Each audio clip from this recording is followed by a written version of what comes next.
ನಮಸ್ಕಾರ. ವಿಶೇಷ ಕಾರ್ಯಕ್ರಮಕ್ಕೆ ಸ್ವಾಗತ. ನಾನು ನವಿತಾ ಜೈನ್.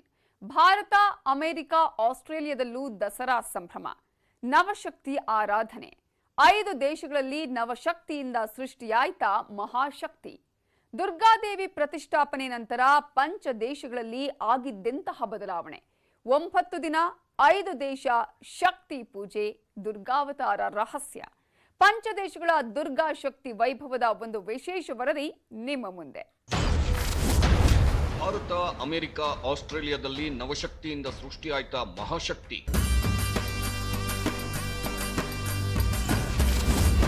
ಬ್ರಿಟನ್, ನೇಪಾಳ, ಬಾಂಗ್ಲಾದೇಶದಲ್ಲಿ ಹೇಗೆ ನಡೆಯುತ್ತೆ ದುರ್ಗಾರಾಧನೆ?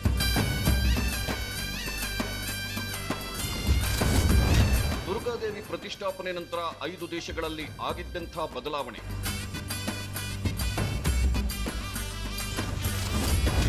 9 ದಿನ 5 ದೇಶ ಶಕ್ತಿ ಪೂಜೆ. ಏನಿದು ದುರ್ಗಾವತಾರ ರಹಸ್ಯ?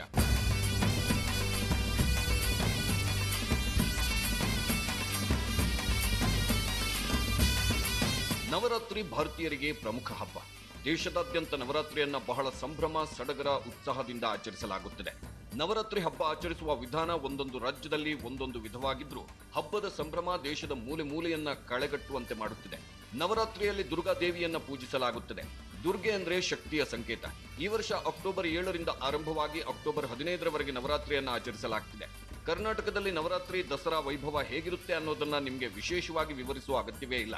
ಮೈಸೂರು ದಸರಾ, ಮಡಿಕೇರಿ ದಸರಾ, ಮಂಗಳೂರು ದಸರಾ, ರಾಜ್ಯದಾದ್ಯಂತ ದೇವಿ ಮಂದಿರಗಳಲ್ಲಿ ನಡೆಯುವ ಪೂಜೆ ಪುನಸ್ಕಾರ ಎಲ್ಲವೂ ತಿಳಿದಿರೋದೆ. ಆದ್ರೆ ಹೀಗೆ ಭಾರತದಲ್ಲಿ ಮಾತ್ರವಲ್ಲ, ವಿದೇಶಗಳಲ್ಲೂ ನವರಾತ್ರಿಯನ್ನ ಎಷ್ಟು ಸಂಭ್ರಮ ಸಡಗರದಿಂದ ಆಚರಿಸಲಾಗುತ್ತೆ ಅನ್ನೋದನ್ನ ನೀವು ನೋಡಿದ್ರೆ ಖಂಡಿತ ಅಚ್ಚರಿ ಪಡ್ತೀರಾ. ಹೌದು, ಭಾರತದಲ್ಲಿ ಮಾತ್ರವಲ್ಲ, ಜಗತ್ತಿನ ಬಹಳಷ್ಟು ದೇಶಗಳಲ್ಲಿ ನವರಾತ್ರಿ ಹಬ್ಬವನ್ನ ಸಂಭ್ರಮ ಸಡಗರದಿಂದ ಆಚರಿಸಲಾಗುತ್ತದೆ. ಅದರಲ್ಲೂ 5 ದೇಶಗಳಲ್ಲಿ ನವರಾತ್ರಿಯ ಸಂಭ್ರಮ ಭಾರತದಲ್ಲಿನ ಹಬ್ಬದ ಸಡಗರಕ್ಕಿಂತ ವಿಭಿನ್ನವಾಗಿಲ್ಲ.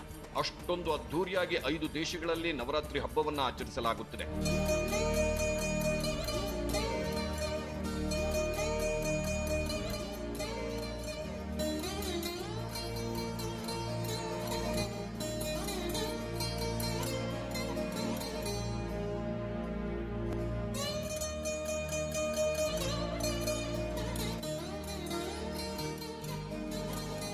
ನವರಾತ್ರಿ ಹಿಂದೂ ಧರ್ಮದ ಹಬ್ಬ. ರಾಕ್ಷಸ ರಾಜ ಮಹಿಷಾಸುರನನ್ನ ದುರ್ಗಾದೇವಿ ವಧೆ ಮಾಡಿದ್ದನ್ನ ಹಬ್ಬದ ಸಮಯದಲ್ಲಿ ಸ್ಮರಿಸಲಾಗುತ್ತದೆ. ದುಷ್ಟಶಕ್ತಿ ಸಂಹಾರಿಣಿ ದುರ್ಗಾದೇವಿಯನ್ನ ಶಕ್ತಿಯ ಸಂಕೇತವಾಗಿ ಪೂಜೆ ಮಾಡೋದ್ರಿಂದ ಈ ಹಬ್ಬಕ್ಕೆ ಬಹಳ ವಿಶೇಷತೆ ಇದೆ. ನವರಾತ್ರಿ ಹಬ್ಬ ಆಚರಣೆಯ ಬಗ್ಗೆ ಹಲವಾರು ಪುರಾಣ ಕಥೆಗಳಿವೆ. ಪುರಾಣಗಳ ಪ್ರಕಾರ ಬ್ರಹ್ಮದೇವ ರಾಕ್ಷಸರಾಜ ಮಹಿಷಾಸುರನಿಗೆ ಅಮರತ್ವವನ್ನ ವರವಾಗಿ ಕೊಟ್ಟಿರ್ತಾರೆ. ಅಂದ್ರೆ ಒಬ್ಬ ಮಹಿಳೆಯಿಂದ ಮಾತ್ರ ಮಹಿಷಾಸುರನನ್ನ ಸೋಲಿಸಲು ಅಥವಾ ವಧೆ ಮಾಡಲು ಸಾಧ್ಯ ಎಂದು ಬ್ರಹ್ಮ ವರ ನೀಡಿರ್ತಾನೆ.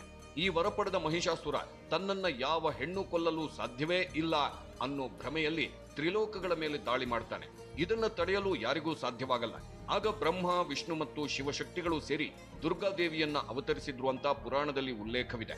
ಹೀಗೆ ಅವತರಿಸಿದ ದುರ್ಗಾದೇವಿ ಮತ್ತು ಮಹಿಷಾಸುರನ ಮಧ್ಯೆ 15 ದಿನಗಳ ಕಾಲ ನಡೆದ ಯುದ್ಧದ ಸಮಯದಲ್ಲಿ ರಾಕ್ಷಸರಾಜ ದೇವಿಯ ದಾರಿ ತಪ್ಪಿಸಲು ತನ್ನ ಆಕಾರವನ್ನ ಬದಲಾಯಿಸ್ತಾನೆ.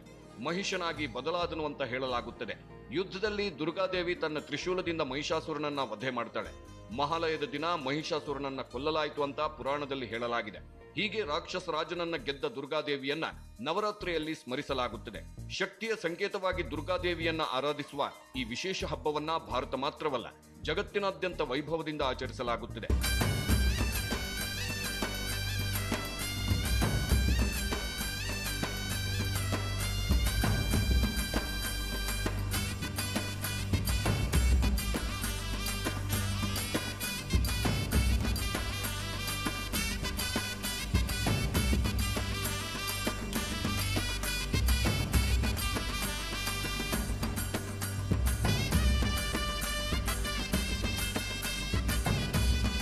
ನವರಾತ್ರಿ 9 ದಿನ 9 ದೇವಿಯರನ್ನ ಆರಾಧಿಸಲಾಗುತ್ತದೆ. ಮೊದಲ ದಿನ ಶೈಲಪುತ್ರಿ, 2ನೇ ದಿನ ಬ್ರಹ್ಮಚಾರಿಣಿ, 3ನೇ ದಿನ ಚಂದ್ರಘಂಟ, 4ನೇ ದಿನ ಕೂಷ್ಮಾಂಡ, 5ನೇ ದಿನ ಸ್ಕಂದಮಾತ, 6ನೇ ದಿನ ಕಾತ್ಯಾಯಿನಿ, 7ನೇ ದಿನ ಕಾಲರಾತ್ರಿ, 8ನೇ ದಿನ ಮಹಾಗೌರಿ, 9ನೇ ದಿನ ಸಿದ್ಧಿದಾತ್ರಿಯನ್ನ ಆರಾಧಿಸುವುದು ರೂಢಿ. ನವರಾತ್ರಿಯ ಈ ವೈಭವ, ವಿಜಯದಶಮಿಯ ಆ ಸಡಗರವನ್ನ ಪದಗಳಲ್ಲಿ ವಿವರಿಸೋದು ಕಷ್ಟ. ಇವತ್ತು ನಾವು ಇಂತಹ ಒಂದು ವಿಶೇಷ ಹಬ್ಬವನ್ನ 5 ದೇಶಗಳಲ್ಲಿ ಹೇಗೆ ಆಚರಿಸಲಾಗುತ್ತದೆ ಅನ್ನೋದರ ಸಂಪೂರ್ಣ ವಿವರವನ್ನ ನಿಮ್ಮ ಮುಂದೆ ಇಡ್ತಾ ಇದ್ದೀವಿ ನೋಡಿ. ನೇಪಾಳದಲ್ಲಿ 10 ದಿನಗಳ ಕಾಲ ದಸರಾ ಆಚರಣೆ.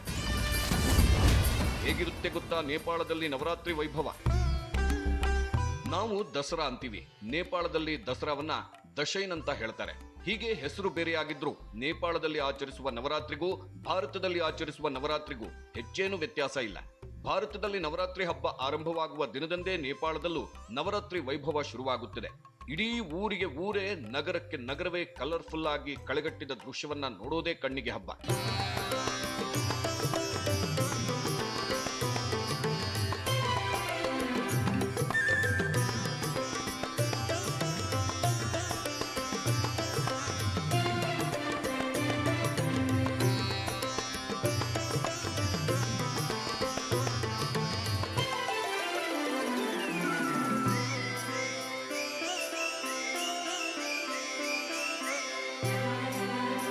ನೇಪಾಳದಲ್ಲಿ ನವರಾತ್ರಿ ಹಬ್ಬದ ಆರಂಭಕ್ಕೂ ಮೊದಲೇ ಸಡಗರ ಶುರುವಾಗಿರುತ್ತದೆ.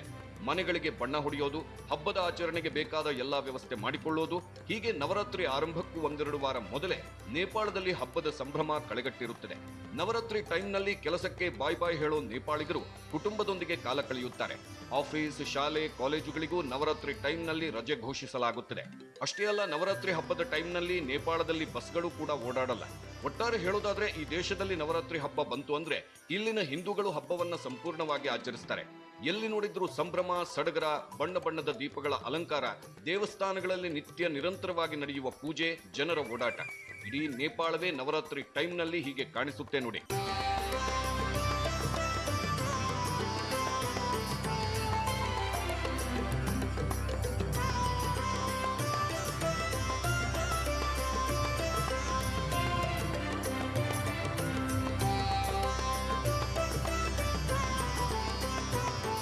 ನೇಪಾಳದ ಕಾಠ್ಮಂಡುವಿನಲ್ಲಿ 9 ದೇವಸ್ಥಾನಗಳಲ್ಲಿ ನವರಾತ್ರಿ ಹಬ್ಬವನ್ನು ವಿಶೇಷವಾಗಿ ಆಚರಿಸಲಾಗುತ್ತದೆ.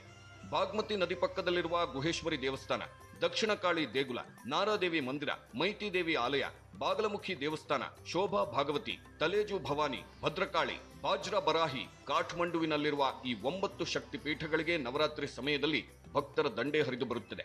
ನವದುರ್ಗೆಯರ ದೇಗುಲದಲ್ಲಿ ನವರಾತ್ರಿಯ ಸಮಯದಲ್ಲಿ ವಿಶೇಷ ಪೂಜೆ ಕಾರ್ಯಕ್ರಮಗಳು ನಡೆಯುತ್ತವೆ. ನೇಪಾಳದಲ್ಲಿ ನವರಾತ್ರಿ ಹಬ್ಬದ ಸಮಯದಲ್ಲಿ ಕುಟುಂಬದ ಸದಸ್ಯರೆಲ್ಲ ಒಟ್ಟುಗೂಡುತ್ತಾರೆ. ಪರಸ್ಪರ ಗಿಫ್ಟ್ಗಳನ್ನು ಕೊಟ್ಟು ಸಂಭ್ರಮಿಸುತ್ತಾರೆ. ಹಿರಿಯರ ಆಶೀರ್ವಾದ ಪಡೆಯುತ್ತಾರೆ. ಎಲ್ಲರೂ ಒಟ್ಟಾಗಿ ದುರ್ಗಾ ಪೂಜೆ ಮಾಡುತ್ತಾರೆ. ಮನೆ ಮನೆಯಲ್ಲೂ ದುರ್ಗಾದೇವಿಯನ್ನ ಪ್ರತಿಷ್ಠಾಪನೆ ಮಾಡಿ ಪೂಜಿಸುತ್ತಾರೆ. ನೇಪಾಳದ ಕೆಲ ಕಡೆ 10 ದಿನಗಳ ಕಾಲ ದಸರಾ ಹಬ್ಬ ಆಚರಿಸಿದ್ರೆ, ಇನ್ನು ಕೆಲ ಕಡೆ 15 ದಿನಗಳ ಕಾಲ ದಸರಾ ಹಬ್ಬ ಆಚರಿಸಲಾಗುತ್ತದೆ. ಹಬ್ಬದ ಕೆಲ ದಿನಗಳಲ್ಲಿ ಬಲಿ ಕೊಡುವ ಪದ್ಧತಿಯೂ ನೇಪಾಳದಲ್ಲಿದೆ. ನವರಾತ್ರಿ ಮೊದಲ ದಿನವನ್ನ ನೇಪಾಳದಲ್ಲಿ ಘಟಸ್ಥಾಪನ ಅಂತ ಕರೆಯುತ್ತಾರೆ. ದೇವರ ಕಲಶ ಶುದ್ಧಿಗೊಳಿಸಿ ಪವಿತ್ರ ನದಿಯಿಂದ ನೀರು ತುಂಬಿಕೊಂಡು ಮನೆ ಮನೆಯಲ್ಲಿ ಈ ಕಲಶವನ್ನ ಪ್ರತಿಷ್ಠಾಪನೆ ಮಾಡಿ 9 ದಿನಗಳ ಕಾಲ ಪೂಜಿಸಲಾಗುತ್ತದೆ.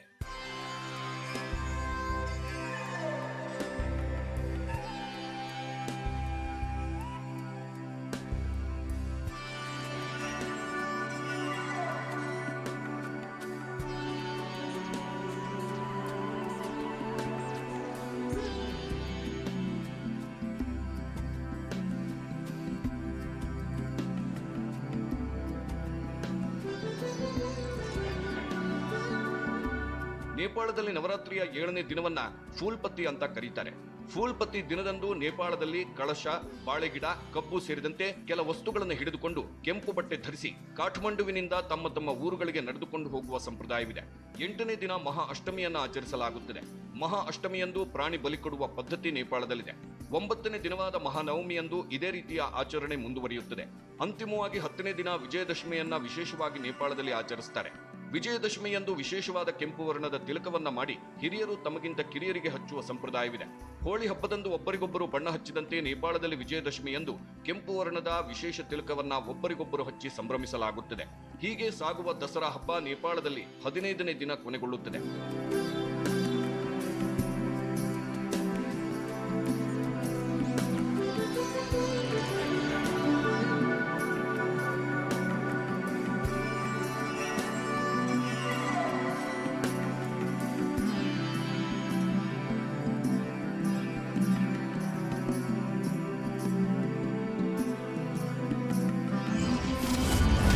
ಬಾಂಗ್ಲಾದೇಶದಲ್ಲಿ ಹೇಗಿರುತ್ತೆ ಗೊತ್ತಾ ದಸರಾ ವೈಭವ? ದಸರಾ ಹಬ್ಬವನ್ನ ಅತಿ ಹೆಚ್ಚು ಸಂಭ್ರಮದಿಂದ ಹೆಚ್ಚಿನ ಜನರು ಆಚರಿಸುವ ನಂಬರ್ 1 ದೇಶ ಭಾರತ, ನಂಬರ್ 2 ದೇಶ ನೇಪಾಳ, ನಂಬರ್ 3 ದೇಶ ಬಾಂಗ್ಲಾದೇಶ. ಹೌದು, ಬಾಂಗ್ಲಾದೇಶದಲ್ಲೂ ದಸರಾ ಹಬ್ಬವನ್ನ ವಿಶೇಷವಾಗಿ ಆಚರಿಸಲಾಗುತ್ತಿದೆ. ಬಾಂಗ್ಲಾದೇಶದಲ್ಲಿ ಹಿಂದೂ ಬೆಂಗಾಲಿಗರು ಹೆಚ್ಚಿನ ಸಂಖ್ಯೆಯಲ್ಲಿರೋದ್ರಿಂದ ಇಲ್ಲಿ ನವರಾತ್ರಿ ದಿನಗಳು ಕಳೆಗಟ್ಟಿರುತ್ತೆ. ನಗರ, ಹಳ್ಳಿ, ಚಿಕ್ಕ ಪುಟ್ಟ ಪಟ್ಟಣಗಳಲ್ಲೂ ಹಬ್ಬದ ಸಂಭ್ರಮ ಎದ್ದು ಕಾಣುತ್ತದೆ. ಪ್ರತಿ ದೇವಸ್ಥಾನಗಳಲ್ಲೂ ನವರಾತ್ರಿಯನ್ನ ವಿಶೇಷವಾಗಿ ಆಚರಿಸಲಾಗುತ್ತದೆ. ಬಾಂಗ್ಲಾದೇಶದ ಪ್ರತಿ ನಗರ, ಪ್ರತಿ ಜಿಲ್ಲೆಯಲ್ಲೂ ನವರಾತ್ರಿ ಹಬ್ಬ ಆಚರಿಸಲಾಗುತ್ತದೆ. ದೇವಿ ಮಂದಿರಗಳಲ್ಲಿ ವಿಶೇಷ ಪೂಜೆ ನಡೆಯುತ್ತದೆ.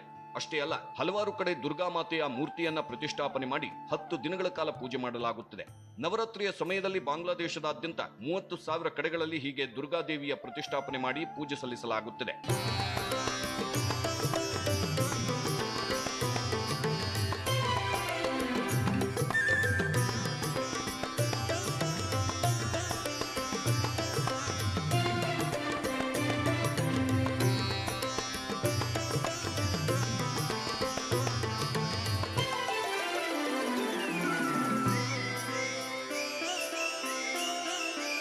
ಇನ್ನು ಬಾಂಗ್ಲಾದೇಶದಲ್ಲಿ ಅತ್ಯಂತ ಸಾಂಪ್ರದಾಯಿಕವಾಗಿ ನವರಾತ್ರಿಯನ್ನ ಆಚರಿಸಲಾಗುತ್ತದೆ ಅನ್ನೋ ಮಾಹಿತಿ ಇದೆ.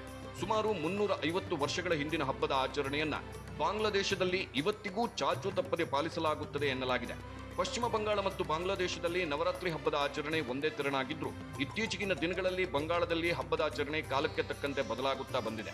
ಆದರೆ ಬಾಂಗ್ಲಾದೇಶದಲ್ಲಿ ಈ ಬದಲಾವಣೆ ಆಗಿಲ್ಲ.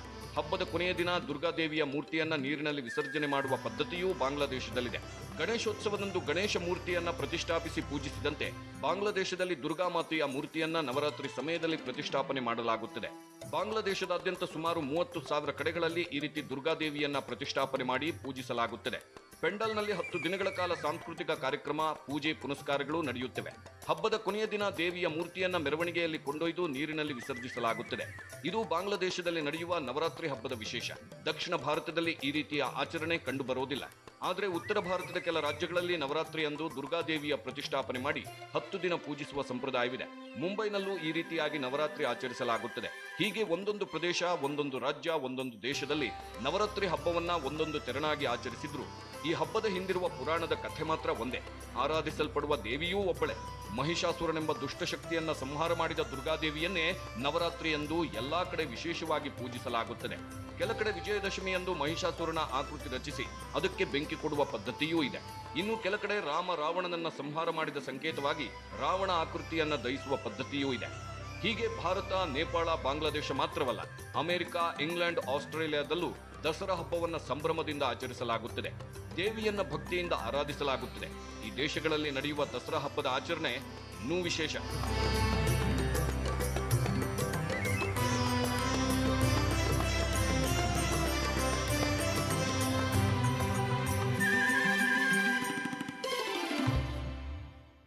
ಅಮೆರಿಕ, ಇಂಗ್ಲೆಂಡ್, ಆಸ್ಟ್ರೇಲಿಯಾದಲ್ಲೂ ದುರ್ಗಾದೇವಿ ಪ್ರತಿಷ್ಠಾಪನೆ ಮಾಡಿ ಹಬ್ಬ ಆಚರಿಸಲಾಗುತ್ತೆ. 5 ದಶಕದ ಹಿಂದೆಯೇ ಈ ದೇಶಗಳಲ್ಲಿ ದಸರಾ ಆಚರಣೆ ಶುರುವಾಗಿದ್ದು ವಿಶೇಷ. ಅಮೆರಿಕ, ಇಂಗ್ಲೆಂಡ್, ಆಸ್ಟ್ರೇಲಿಯಾ ದಸರಾ ವೈಭವ ಹೇಗಿರುತ್ತೆ ಹೇಳ್ತೀವಿ ಬ್ರೇಕ್ ಆದ್ಮೇಲೆ.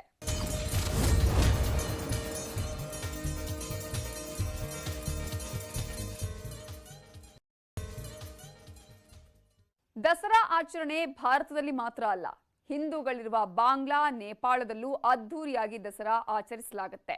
ಅಮೆರಿಕ, ಬ್ರಿಟನ್, ಆಸ್ಟ್ರೇಲಿಯಾದಲ್ಲೂ ದಸರಾ ಹಬ್ಬವನ್ನ ವೈಭವದಿಂದ ಆಚರಿಸಲಾಗುತ್ತೆ. ಈ ದೇಶಗಳಲ್ಲಿ ಆಚರಿಸುವ ದಸರಾ ವೈಶಿಷ್ಟ್ಯತೆ ಏನು? ದುರ್ಗಾದೇವಿಯ ಆರಾಧನೆ ಹೇಗ್ ನಡೆಯುತ್ತೆ? ಈ ಕುರಿತ ವಿಶೇಷ ಮಾಹಿತಿ ನಿಮ್ಮ ಮುಂದೆ. ಅಮೆರಿಕ, ಇಂಗ್ಲೆಂಡ್, ಆಸ್ಟ್ರೇಲಿಯಾದಲ್ಲೂ ದಸರಾ ಸಂಭ್ರಮ. ಶಕ್ತಿ ದೇವತೆಯ ಆರಾಧನೆ, ಆಗಿದ್ದೆಂಥ ಬದಲಾವಣೆ. ಅಮೆರಿಕದಲ್ಲೂ ನವರಾತ್ರಿ ಬಂತಂದ್ರೆ ಸಾಕು, ಅಮೆರಿಕದ ದೇವಸ್ಥಾನಗಳಲ್ಲಿ ದುರ್ಗಾದೇವಿಯ ಪ್ರತಿಷ್ಠಾಪನೆ ಮಾಡಿ ವಿಶೇಷ ಪೂಜೆ ನಡೆಯುತ್ತದೆ. ಆದರೆ ಅಮೆರಿಕದಲ್ಲಿ 9 ಅಥವಾ 10 ದಿನಗಳ ಶಕ್ತಿ ದೇವತೆ ಆರಾಧನೆ ನಡೆಯಲ್ಲ. ಆದರೆ ಇಲ್ಲಿ 10 ದಿನಗಳ ಕಾಲ ನವರಾತ್ರಿ ಹಬ್ಬ ಆಚರಿಸಲ್ಲ, 5 ದಿನಗಳು ಮಾತ್ರ ಹಬ್ಬ ಮಾಡಲಾಗುತ್ತದೆ. ಯುನೈಟೆಡ್ ಸ್ಟೇಟ್ಸ್ ಆಫ್ ಅಮೆರಿಕಾದ 50 ರಾಜ್ಯಗಳಲ್ಲೂ ದಸರಾ ಹಬ್ಬ ಆಚರಿಸುವುದು ವಿಶೇಷ. ನ್ಯೂಯಾರ್ಕ್ ನಗರದಲ್ಲೇ ಸುಮಾರು 14ಕ್ಕೂ ಹೆಚ್ಚು ಕಡೆ ದುರ್ಗಾದೇವಿಯನ್ನ ಪ್ರತಿಷ್ಠಾಪನೆ ಮಾಡಿ ಹಬ್ಬ ಆಚರಿಸಲಾಗುತ್ತದೆ.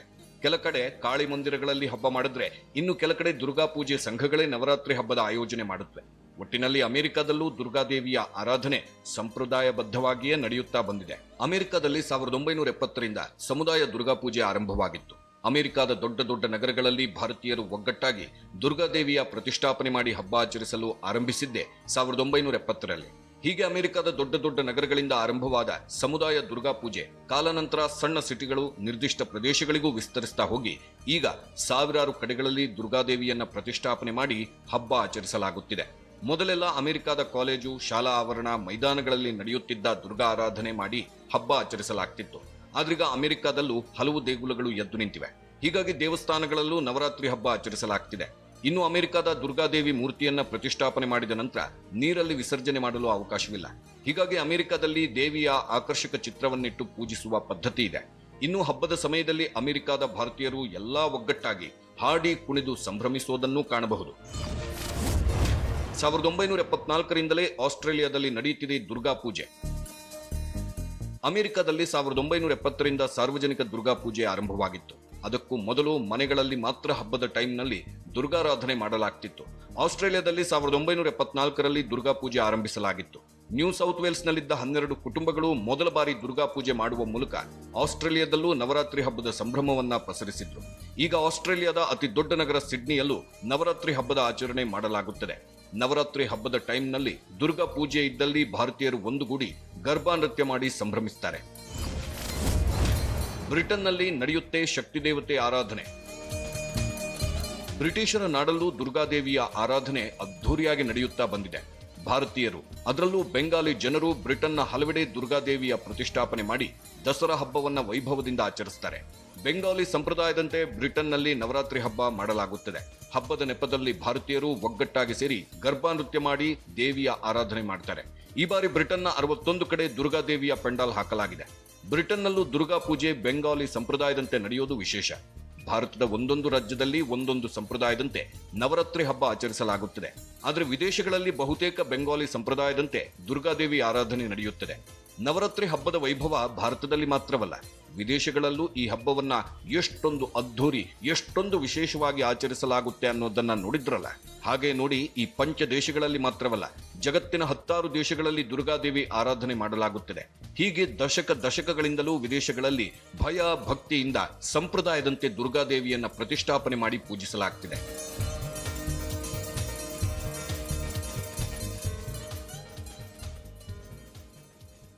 ಮನದೊಳಗಿನ ಕತ್ತಲನ್ನ ದಮನ ಮಾಡಿ ದುಷ್ಟ ಶಕ್ತಿ ಸಂಹಾರಿಣಿಯಾದ ದುರ್ಗಾದೇವಿಯನ್ನ ಭಯ, ಭಕ್ತಿ, ಶ್ರದ್ಧೆಯಿಂದ ಆರಾಧಿಸುವ ನವರಾತ್ರಿ ಹಬ್ಬ ಭಾರತಕ್ಕೆ ಮಾತ್ರ ಸೀಮಿತವಾಗಿಲ್ಲ. ದುರ್ಗಾ ಮಾತೆಯ ಶಕ್ತಿ ಜಗದಗಲ ಹರಡಿದೆ ಅನ್ನೋದಕ್ಕೆ ವಿದೇಶಗಳಲ್ಲೂ ಆಚರಿಸುವ ನವರಾತ್ರಿಯೇ ಸಾಕ್ಷಿ ಅಂತ ಹೇಳ್ತಾ ಇವತ್ತಿನ ಸ್ಪೆಷಲ್ ಮುಗಿಸ್ತಾ ಇದ್ದೀವಿ. ನೋಡ್ತಾ ಇರಿ ನ್ಯೂಸ್ 18 ಕನ್ನಡ. ಜಾಲ ನಮ್ಮದು, ಬಲ ನಿಮ್ಮದು.